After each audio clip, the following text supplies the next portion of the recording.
വിശുദ്ധ ഗ്രന്ഥത്തിൽ 8500-ലധികം, more than 8500 വാഗ്ദാനങ്ങൾ എഴുതപ്പെട്ടിട്ടുണ്ട്. വിശുദ്ധ ഗ്രന്ഥത്തിൽ 8500-ലധികം വാഗ്ദാനങ്ങളുണ്ട്, പ്രോമിസസ്. ഈ വാഗ്ദാനങ്ങൾ ആർക്ക് വേണ്ടിയാ ഉള്ളത്? ആർക്ക് വേണ്ടിയാ ഉള്ളത്? ഇത് വായിക്കുന്ന, ധ്യാനിക്കുന്ന ഓരോ വ്യക്തിക്കും ഉള്ളതാണ് ഈ വാഗ്ദാനങ്ങൾ.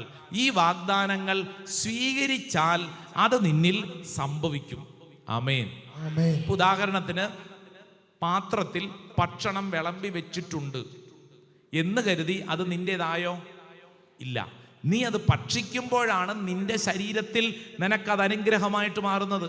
അതല്ലാതെ പാത്രത്തിൽ ഭക്ഷണം ഉണ്ട് എന്ന് കരുതി അത് നിന്റേതല്ല.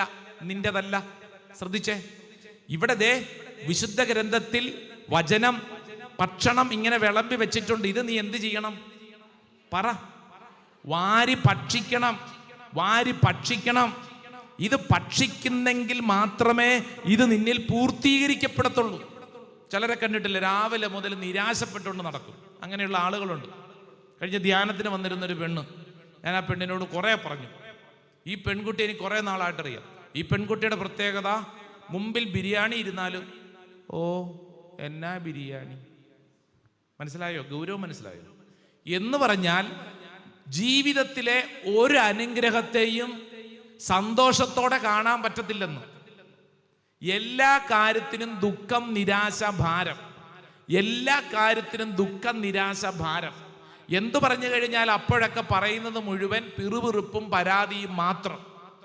ഇവിടെ ഇരിക്കുന്നവരുണ്ടങ്ങനെ, നമ്മുടെ സ്വഭാവത്തിലുണ്ടങ്ങനെ. ദേ വചനം പറയുന്നത് എന്താ? നിനക്ക് വേണ്ടി ഇത്രമേൽ വാഗ്ദാനങ്ങൾ വിശുദ്ധ ഗ്രന്ഥത്തിൽ നൽകപ്പെട്ടിട്ടുണ്ട്. ഈ വാഗ്ദാനങ്ങൾ നീ സ്വീകരിക്കണം.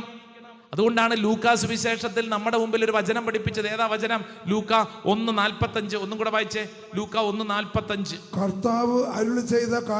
കർത്താവ് അരുളി ചെയ്ത കാര്യങ്ങൾ നിറവേറുമെന്ന് വിശ്വസിച്ചവൾ ഭാഗ്യവതി. ആമേൻ.